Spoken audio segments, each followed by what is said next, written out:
berikutnya. Nah, ini mungkin ini bagian dari pendahuluan tadi ya. Nah, di mana tadi kita sudah menjelajah, kita sudah mencari referensi apa sih ide apa yang bakal kita buat, yang bakal kita jadikan untuk kita tuliskan gitu ya, menjadi karya tulis. Nah, jadi dalam penulisannya, nah di sini yang pertama itu adalah latar belakangnya. Nah, latar belakang kenapa kita mengambil suatu permasalahan gitu kan. Kemudian kita identifikasi masalahnya. Nah, kita identifikasi masalahnya, kemudian batasi masalahnya. Nah, jadi di sini kita juga nggak bisa mengambil suatu permasalahan yang sangat luas. Nah, kita harus tahu juga nih kemampuan kita. Nah, misalnya ketika kita punya karya ilmiah nih, kita mau bisa untuk seluruh rakyat Indonesia gitu kan. Nah, itu terlalu jauh gitu kan. Kita tuh harus berpikir global, bertindak lokal gitu ya. Ya udah, lingkungan sekitar kita aja, misalnya di desa kita, ataupun di kelurahan, di desa atau kelurahan, ataupun di universitas kita, di jurusan kita. Nah, itu harus ada batasan masalahnya, karena semakin sempit itu akan semakin besar gitu ya, semakin besar keberhasilannya gitu kan, karena lebih mudah kita untuk mengevaluasinya. Tapi ketika kita buat terlalu luas, kita akan sulit untuk melihat keberhasilannya. Nah, misalnya kita buat untuk di desa kita. Nah, ketika di desa kita itu sudah berhasil, maka itu justru akan jadi percontohan untuk desa yang lain. Nah, itu tadi kita mikirnya global tapi ngelakuinnya lokal gitu. Nah, itu salah satu poin sih kalau untuk di batasan masalah itu. Kemudian merumuskan masalah yang akan kita selesaikan, dan yang terakhir adalah memberikan tujuan dan manfaatnya. Oke. Lanjut. Nah, mungkin dikit lagi ya. Juga sangat penting ya, karena kan kalau dalam karya tulis itu yang akan dibedah itu masih di pendahuluannya gitu. Sangat penting, makanya disitulah kita harus bisa meyakinkan orang lain, atau kalau misalnya kita lomba, meyakinkan juri ya, bahwa dalam pendahuluan kita itu sudah meyakinkan penelitiannya, kita jelaskan penelitian yang kita ambil ini kualitatif ataupun kuantitatif. Nah, kemudian di pembahasannya kita jelaskan gitu penerapannya. Nah, tapi sebelum ke situ, pasti kan tadi kita udah ketemu ini masalahnya gitu kan, karena di sini masalah itu adalah kunci keberhasilan suatu tulisan. Nah jadi seberapa besar sih masalah yang kita ambil, tapi bisa kita selesaikan. Nah, kemudian masalah ini bukan judul ya, tidak sama dengan judul. Misalnya kita buat karya tulisnya itu tentang pencemaran sungai. Nah, itu masalahnya sebenarnya, kita mau ambil masalah di situ, tapi kita jadikan judul. Nah, nggak seperti itu gitu kan. Atau justru di judul itu kita berikan solusi kita gitu kan, ide kita untuk menyelesaikan masalah kita. Nah, masalah yang kita angkat. Nah, kemudian inti persoalan yang tersirat. Nah, jadi pasti kan ketika melihat suatu tulisan itu, apa sih masalah yang diangkat gitu kan? Apa sih masalah yang ingin diselesaikan? Nah, jadi di sini adalah intinya, sehingga kita harus tahu kalau masalah yang kita ambil itu masalahnya yang bisa kita selesaikan gitu kan, ataupun masalah yang memang dihadapi oleh banyak orang gitu. Kemudian berupa pernyataan. Nah, jadi sini seperti misalnya apa nih, kita tadi udah musim-musim nih, permasalahannya sebenarnya dari pencemaran lingkungan itu apa yang ingin kita selesaikan. Nah, di sini juga kita harus jelas apakah kita mau menyelesaikan masalah perilaku masyarakatnya, ataupun kita ingin menanggulangi agar lingkungan itu menjadi bersih. Nah, di sini kita harus buat permasalahannya lebih spesifik. dan kemudian ataupun dapat berupa hipotesis ataupun berupa dugaan ya. Oke. Selanjutnya, nah indikator masalah. Oke. Slide selanjutnya indikator masalah.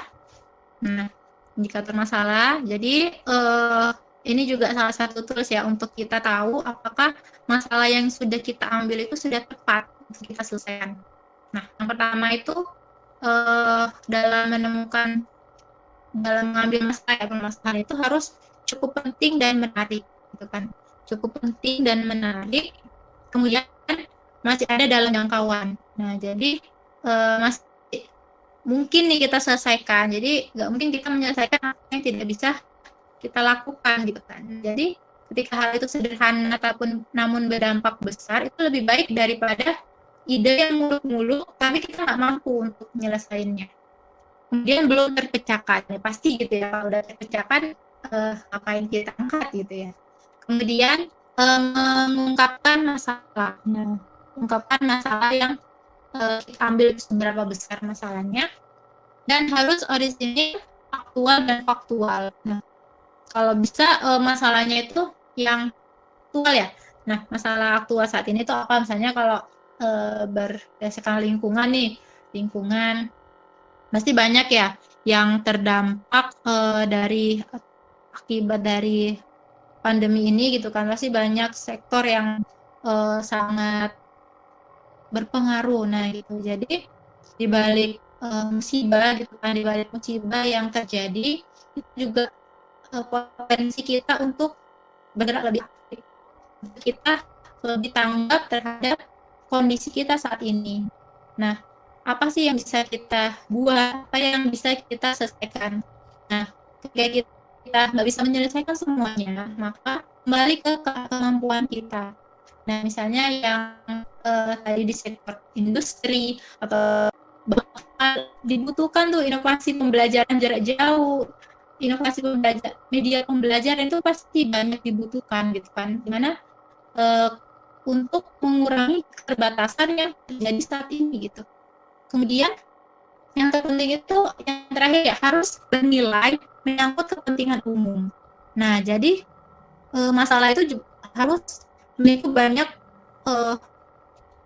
halayak umum ya. Jadi nggak masalah itu hanya dirasakan oleh segelintir orang, tapi dirasakan banyak orang. Karena semakin masalah itu dirasakan banyak orang, suatu solusi itu akan lebih bernilai bermanfaatannya, lebih bernilai bermanfaat untuk banyak orang. Oke, kita sudah hampir selesai ya. Dan kata kunci karya ilmiah, nah terakhir, nah belum terakhir sih. Nah lanjut ya, slide berikutnya. Oke, kita lanjut. Kata kunci itu idenya harus nyentrik. Nah idenya harus nyentrik itu gimana ya? Maksudnya unik gitu, ataupun memberikan suatu gebrakan gitu ya, gebrakan evolutif, solusi gitu ya, ataupun menggoda, membuat orang tertarik, dan yang terakhir adalah menantang. Nah, salah satu yang buat menarik suatu karya. Oke, yang terakhir. Nah, yang terakhir untuk menutup yang saya sampaikan tadi. Nah, jadi mungkin untuk terakhir ya. Nah, di sini sangat dibutuhkan yang namanya tim gitu ya, teamwork. Nah, jadi kita punya ide, kita punya gagasan, itu nggak akan mudah kita selesaikan sendiri. Nah, disinilah kita butuh yang namanya tim, gitu, kerjasama gitu kan. Karena dengan tim lah kita bisa berbagi, saling mengkoreksi, saling melengkapi gitu. Nah, jadi memang sangat berdampak ya, sangat saya rasakan gitu kan, karena mungkin di awal itu sering juga nih kan, kita kalau buat karya tulis nggak menang sih gitu, nggak selalu lolos gitu ya, tapi mungkin di awal itu kami buat gitu kan, itu ya udah namanya sama-sama ya, sama-sama, disitulah kita saling menyemangati gitu kan. Nah di situ tuh bakal saling menyemangati, harus ya saling sama-sama nih berjuang gitu kan. Nah disinilah kita bagi peran gitu ya dalam tim gitu, karena kunci kemenangan dalam suatu itu adalah tim yang hebat gitu kan, bukan diri sendiri yang hebat gitu. Nah, di sini juga akan memudahkan kita mengerjakan ataupun menyelesaikan suatu karya. Nah, kita bisa bagi, misalnya saya mau buat media tadi nih ya, saya mau buat media jago desain gitu kan. Saya ini cuma punya konsepnya gitu. Nah, jadi saya cari partner yang bisa desain gitu kan, bisa desain, kemudian cari partner yang dia banyak baca ataupun studi literaturnya bagus gitu. Nah, jadi di situ kita bisa kolaborasi gitu kan. Nah, kita juga harus kenali nih potensi teman-teman kita. Nah, setelah kita mengenali potensi teman-teman kita akan lebih mudah bergerak gitu kan. Kita akan mengumpulkan pajil-pajil itu menjadi satu gitu. Nah, jadi di situ kerja lebih mudah gitu, lebih cepat selesai dan lebih efektif dan efisien.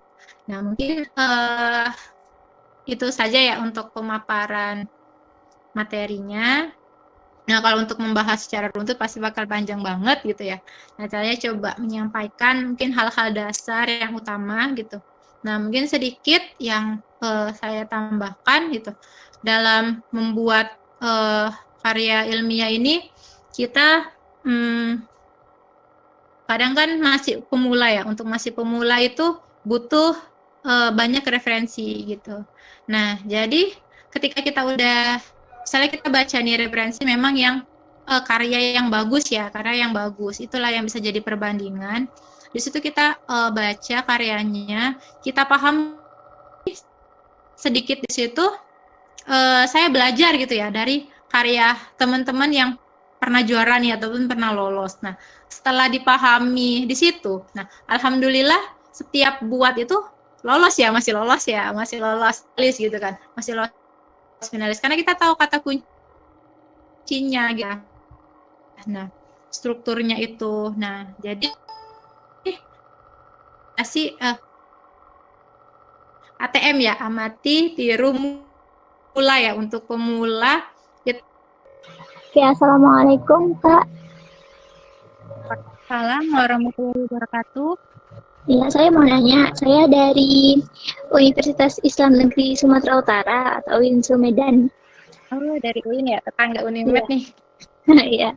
Jadi saya mau tanya tentang satu variabel gitu Kak, dari satu judul. Misalnya saya punya judul, misalnya, tapi saya ini kan saintek ya Kak, maksudnya sains gitu. Jadi saya mau tanya nih sama Kakak tentang satu judul, misalnya ini saya punya judul penyerapan akustik dengan fiber pelepah pisang dan implementasi visualisasi dengan aplikasi MATLAB. Misalnya itu judul saya gitu kan. Apa sih yang bisa ditarik dari situ untuk dijadikan variabel gitu? Kalau untuk pembuatan judul itu kan, nah apa sih kita yang bisa kita selesaikan gitu kan, ataupun solusi yang kita ambil untuk menyelesaikan suatu permasalahan. Nah, tadi coba deh diulangi lagi deh untuk judulnya deh, penyerapan akustik dengan fiber pelepah pisang ya, dengan dan implementasi visualisasi dengan aplikasi MATLAB.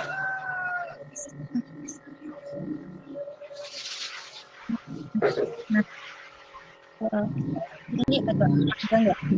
Nah, jadi dari idenya aja nih kakak agak bingung nih. Ini idenya terlalu apa judulnya ya? Judulnya masih terlalu panjang ya ataupun terlalu rumit. Nah, mungkin adik bisa sederhanakan gitu. Karena kan kalau karya tulis ilmiah ini dia kalau misalnya kita lomba ya itu jurinya tuh umum gitu kan. Jurinya tuh umum. Jadi coba usahakan gunakan bahasa yang lebih umum gitu kan. Nah, memang ini sudah bagus gitu kan, tapi nah tadi dengan fiber dengan pelapa pisang ya, dengan pelapa pisang. Nah, jadi itu juga bisa sih jadi solusinya.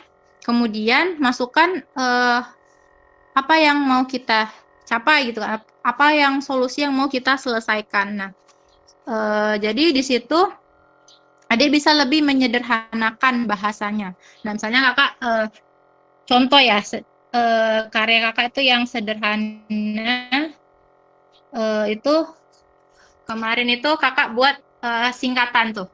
Kakak buat PAGIS ya, papan gigi sehat untuk meningkatkan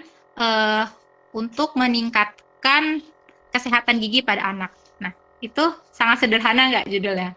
Sangat sederhana, tapi ternyata di situ yang dinilai itu kan apa sih PAGIS itu sendiri gitu. Nah, jadi bisa tuh kebanyakan dalam karya tulis tuh mereka buat singkatan ataupun buat sebuah judul itu lebih unik gitu, lebih menarik. Nah, jadi tuh sempat jurinya itu searching di Kanada tuh ya plagiat itu kan. Nah, website untuk melihat ngecek plagiat nih. Nah, ternyata memang judul kakak nggak ada gitu kan, nggak ada di situ karena memang itu kakak buat sendiri gitu. Nah, jadi untuk judul adik tadi ya. Nah, untuk judul adik tadi itu bisa lebih disederhanakan gitu kan, lebih disederhanakan idenya, lebih disederhanakan judulnya dan solusinya gitu. Nah, mungkin kalau untuk karena itu bahasa sains ya, bahasa sains kalau kakak yang nyingkat agak kurang ini ya, kurang dapat ya. Tapi karena adik yang paham di situ, nah jadi bisa untuk membuat judulnya itu bisa disingkat ataupun dibuat semenarik mungkin gitu ya. Nama baru yang itu sebuah proyek juga bisa, sebuah karya baru juga bisa. Nah, mungkin kalau sejauh itu gitu sih Dek, mungkin bisa ditanggapin dulu. Oh iya Kak, makasih ya Kak. Oke, iya.